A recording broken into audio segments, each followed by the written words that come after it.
Good morning everybody.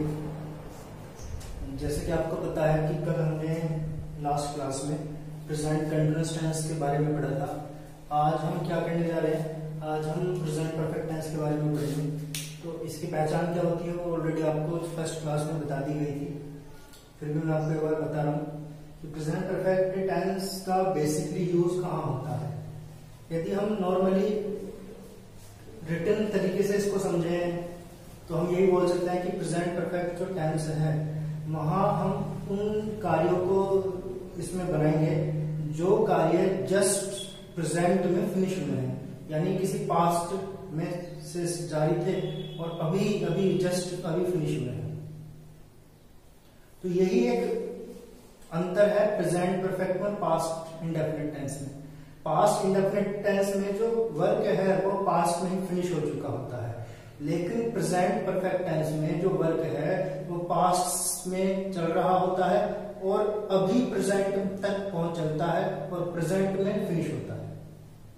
तो इसको हम कुछ इस तरीके से समझ सकते हैं कि यदि मैं बात करूं पास्ट की, तो कोई वर्क है, यहां पास्ट है, यहां प्रेजेंट है,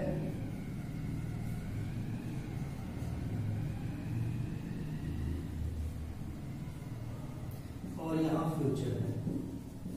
तो यदि कोई वर्क है वो स्टार्ट हुआ तो क्या होगा, वो वर्क यहीं कहीं फिनिश हो जाएगा, यहीं कहीं क्या हो जाएगा, फिनिश हो जाएगा। तो यदि यहीं कोई वर्क फिनिश हो रहा है, यहीं कोई वर्क फिनिश हो गया, तो वो कौन सा टेंस है, वो पास्ट है। अब एक दूसरा वर्क है जो वर्क जस्ट यहां फिनिश हो रहा है, प्रेजेंट में फिनिश होता है। तो यदि कोई वर्क यहां फिनिश होता है, यहां समाप्त होता है, तो वो कौन सा है, इट मीन्स वो प्रेजेंट परफेक्ट है।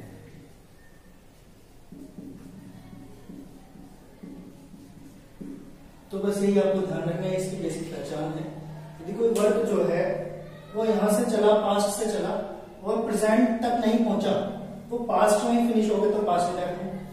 यदि वो वर्क चल रहा है, पास्ट से स्टार्ट हो जा रही है और प्रेजेंट तक पहुंच चुका है और प्रेजेंट में जाके फिनिश हुआ है, तो वो प्रेजेंट परफेक्ट टेंस है। बस एक छोटी सी ये पहचान आपको याद रखनी है। इसके अलावा हम हिंदी में कुछ सेंटेंस पढ़ेंगे जहां चुका है, चुकी है, एक्सेट्रा आदि शब्द आते हैं, तो वो आपको ऑलरेडी पता ही है। ये आपको छोटी क्लासेस में बताया जाता है।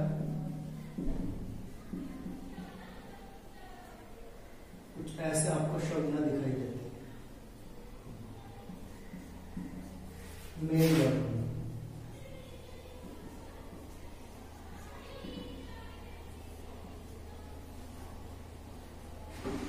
अब मैं बात करता हूं कि हम इसका यूज कहां करेंगे, डिफरेंट तरीकों से इसका यूज कहां करते हैं। ये तो आपको पता है कि पहचान कैसे करते हैं इस टेंस की और कहां इसका हम बेसिकली प्रयोग करेंगे। इंग्लिश के अंदर प्रेजेंट परफेक्ट दो तरीके से यूज किया जाएगा, अनफिनिश्ड एक्शन और फिनिश्ड एक्शन। अनफिनिश्ड एक्शन क्या मतलब, क्या मीन्स ये ऐसे एक्शन जो अभी समाप्त नहीं हुए हैं, जो अभी पूरे नहीं हुए हैं, जिन्हें हमें पूरा करना है, वहां किसका प्रयोग करेंगे हम, वहां भी प्रेजेंट परफेक्ट टेंस का प्रयोग करते हैं। और इसके अलावा जो फिनिश्ड एक्शन है, यानी जो एक्शन फिनिश ऑलरेडी हो चुके हैं, इसमें कौन कौन से, इसमें हमारे लाइफ एक्सपीरियंस हो सकते हैं। लाइफ एक्सपीरियंस का मीन्स क्या है, ऐसे एक्सपीरियंस जो हमने अपने पास्ट लाइफ में किए हैं, चाहे वो व्यक्ति अलाइव है चाहे डेड है, लेकिन यदि उसने कोई भी ऐसा एक्सपीरियंस पास्ट में किया है तो वहां हम इस टेंस का यूज कर सकते हैं। और मैक्सिमम सेंटेंसेस में लाइफ एक्सपीरियंसेस के लिए हम एवर और नेवर का यूज करते हैं। अब आपको एक एग्जांपल के द्वारा मैं बताता हूं कि कहां इसका यूज करेंगे। प्रेजेंट परफेक्ट टेंस की बात करूं तो अनफिनिश्ड एक्शन के लिए एक एग्जांपल आपको दिखाया गया है, James has not finished his homework yet. Means क्या है इसका, कि जेम्स ने अभी तक अपना जो होमवर्क है उसको फिनिश नहीं किया है। तो कोई ऐसा एक्शन है जो अभी अनफिनिश्ड है, जो पूरा नहीं हुआ है, इन फ्यूचर पूरा होगा, तो यहाँ भी प्रेजेंट परफेक्ट टेंस का उपयोग कर सकते हैं। इसके अलावा एक दूसरा एग्जांपल आप दे सकते हैं, she has lived in Delhi for 3 years। वह दिल्ली में 3 साल से थी। इट मीन्स दिल्ली में 3 साल से थी और अब भी है, अब भी दिल्ली में ही है, तो हम इस जगह भी इसका प्रयोग करते हैं। लेकिन यहां आपको क्या याद रखना है, यहां आपको ये याद रखना है कि यहां ये दिल्ली में थी, राइट नाउ, अब इसके बाद ये दिल्ली में नहीं होगी, बस इतना ही दिल्ली में थी, पास्ट में थी और प्रेजेंट में अभी दिल्ली में थी, इसके बाद इन फ्यूचर दिल्ली में नहीं होगी।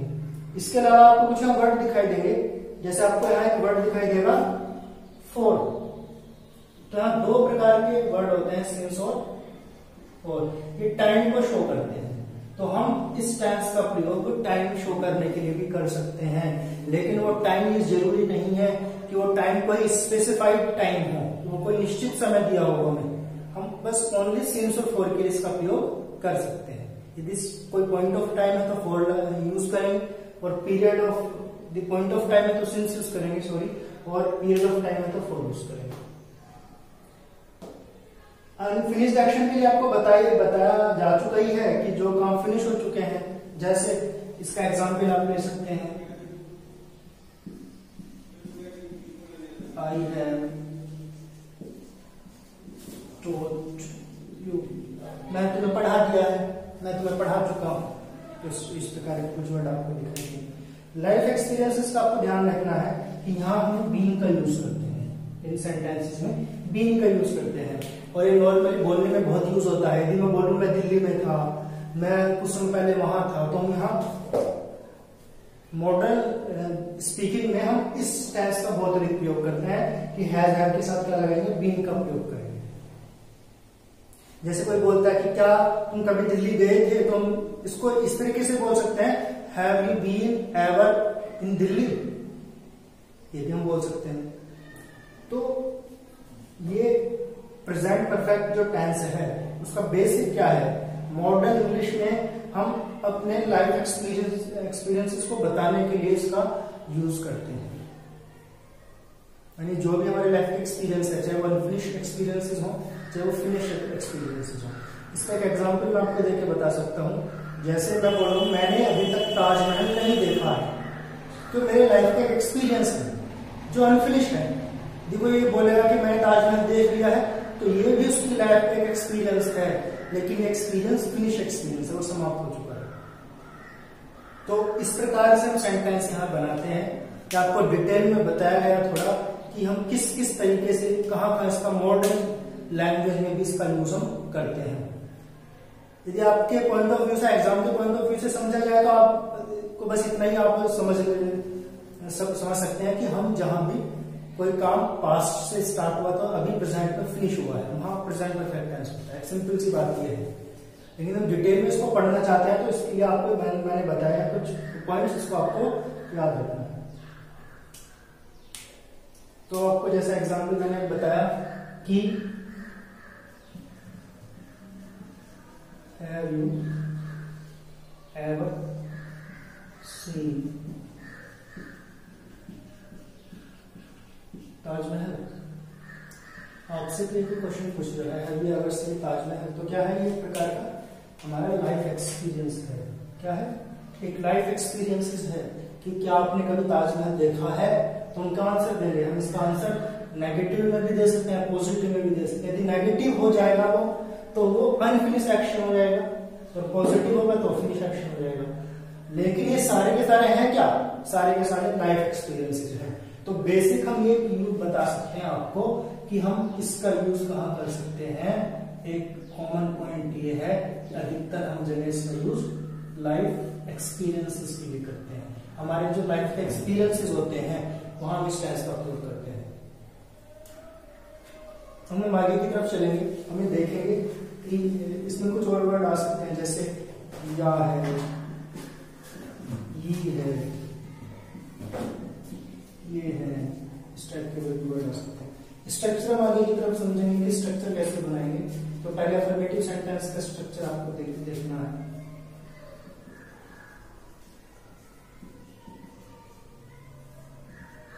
स्ट्रक्चर बनाने के लिए ये जरूरी है कि हमें किसी टेंस की हेल्पिंग वर्ब और मेन वर्ब का पता हो। तो जब भी कोई टेंस परफेक्ट होता है तो वहां यहाँ हमेशा जो मेन वर्ब का यूज करते हैं हम, तो कौन सी वर्ब यूज करते हैं?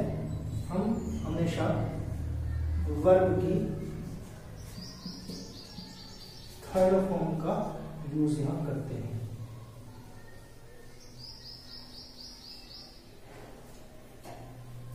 यदि मैं हेल्पिंग वर्ब की बात करूं, हेल्पिंग वर्ब,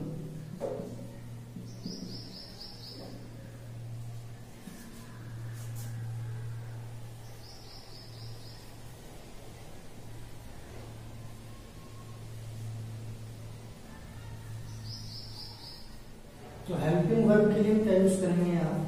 हैज और हैव, ऐसे वर्ड यूज करेंगे। जितने भी सिंगुलर वर्ड सब्जेक्ट होते हैं उनके साथ हम हैज का यूज करते हैं। जितने भी प्लूरल सब्जेक्ट होते हैं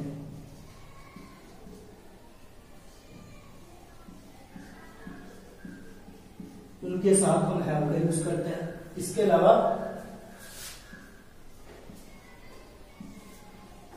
आई के साथ भी हम हैव का यूज करेंगे। तो ये कुछ पॉइंट है जो आपको याद रखने हैं। अब स्ट्रक्चर की तरफ आगे बढ़ते हैं तो बहुत आसान होगा स्ट्रक्चर बनाना। सबसे पहले क्या यूज करेंगे? सबसे पहले सब्जेक्ट, फिर सब्जेक्ट के बाद आपको पता है अफर्मेटिव सेंटेंसेस में हेल्पिंग वर्ब आती है। हेल्पिंग वर्ब क्या है? हैज या हैव। फिर उसके बाद वर्ब की थर्ड फॉर्म का हम यूज करते हैं। फिर ऑब्जेक्ट और इन द एंड हम अदर वर्ड्स का यूज करेंगे। इसका एग्जाम्पल आप ही नोट कर सकते हैं। एग्जाम्पल आपको आपके सामने दिखाया गया है। आई हैव टोल्ड यू, मैंने आपको पढ़ा दिया है। तो अगर भी कोई अफर्मेटिव सेंटेंस होगा, नेगेटिव सेंटेंस की बात करें तो नेगेटिव का क्या स्ट्रक्चर होगा? सब्जेक्ट हैज, हैव, नॉट या नेवर आप यूज कर सकते हैं। मेन वर्ब मीन्स वर्ब की थर्ड फॉर्म,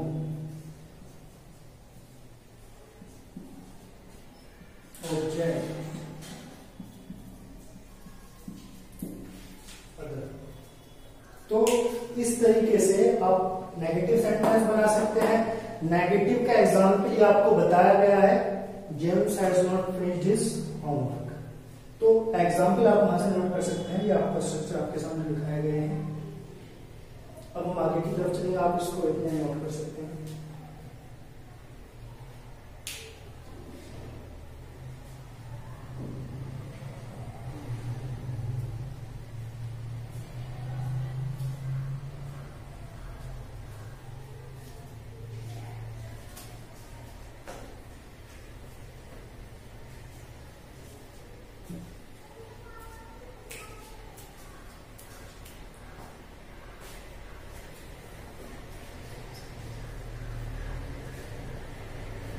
हम आगे की तरफ चलेंगे। अब हम इसके इंट्रोगेटिव के स्ट्रक्चर को नोट करेंगे। इंट्रोगेटिव सेंटेंस कैसे बनाया जाएगा?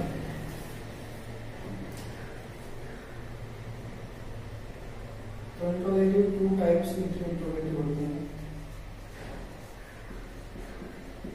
पहले फर्स्ट टाइप की बात करते हैं। सबसे पहले यहाँ हम हैज या हैव वर्ड यूज करेंगे क्योंकि ये हेल्पिंग वर्ड है। उसके बाद हम सब्जेक्ट यूज करेंगे। उसके बाद हम नॉट या नेवर यूज करेंगे। उसके बाद हम वर्ब की थर्ड फॉर्म यूज करेंगे, ऑब्जेक्ट, और फिर अदर वर्ड्स का हम यूज करेंगे। बाद में क्वेश्चन बन करेंगे। इसका एग्जाम्पल आपके सामने ये है कि आपने कभी ताजमहल देखा है? Have you ever seen Taj Mahal? ये फर्स्ट टाइप इंट्रोगेटिव सेंटेंसेस है।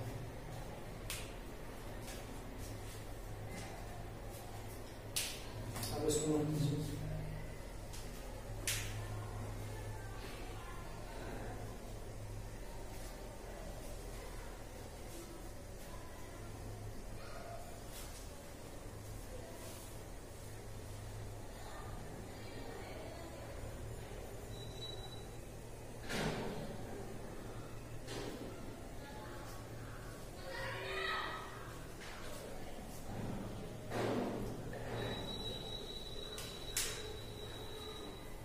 तो आपने नोट कर लिया होगा। एग्जाम्पल आपके सामने वो है। आप बहुत इस तरह के एग्जाम्पल बना सकते हैं। या हम आपको कुछ सेंटेंसेस बनाएंगे।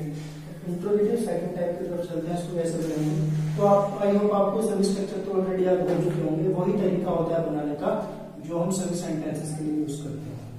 सबसे पहले हम क्वेश्चन वर्ड यहाँ यूज करेंगे, उसके बाद हम हेल्पिंग वर्ब हैज और हैव का यूज करेंगे, उसके बाद हम सब्जेक्ट यूज करेंगे, उसके बाद हम नॉट का यूज करेंगे, उसके बाद वर्ब की थर्ड फॉर्म का यूज करेंगे, उसके बाद ऑब्जेक्ट यूज करेंगे और लास्ट में अदर वर्ड्स का यूज करेंगे, बाद में क्वेश्चन मार्क लगाएंगे।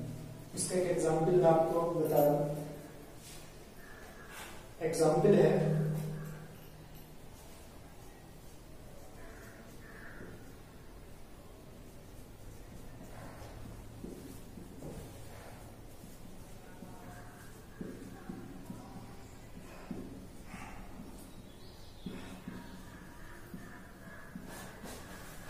तुमने आज स्कूल में क्या देखा। तो ये एक ऐसा सेंटेंस है, डबल टाइप इंट्रोगेटिव है। तो इसमें क्वेश्चन वर्ड क्या है, बीच में जो है व्हाट, तो लिखेंगे सबसे पहले व्हाट। अब हेल्पिंग वर्ब लगाएंगे। हेल्पिंग वर्ब क्या लगनी चाहिए, क्योंकि सब्जेक्ट इस सेंटेंस में सब्जेक्ट तुमने है, तो यू है, यू एक प्लूरल सब्जेक्ट मानते हैं, तो क्या आएगा है, व्हाट है। उसके बाद सब्जेक्ट हम लगाएंगे। सब्जेक्ट क्या है, यू। उसके बाद क्या आएगा, नोट इसमें है नहीं है तो नोट छोड़ देंगे। वर्ब की थर्ड फॉर्म लगाएंगे। देख लो क्या बोलते हैं, सी। सी की थर्ड फॉर्म सीन होती है। इन द स्कूल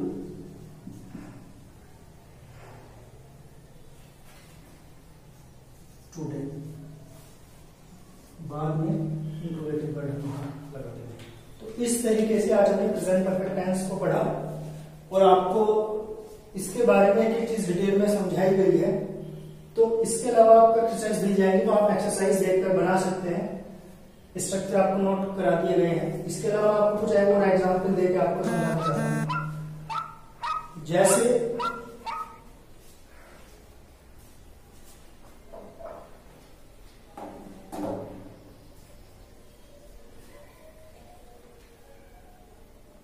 आपको एक एग्जाम्पल मैं दे रहा हूं, यह सब किसने किया। एक एग्जाम्पल है, यह सब किसने किया। कैसा सेंटेंस है, इंट्रोगेटिव सेंटेंस है, क्योंकि इसके बीच में नेगेटिव वर्ड आ रहा है। तो कैसे बनाएंगे, यह सब किसने किया। तो सबसे पहले किसने का यूज करेंगे।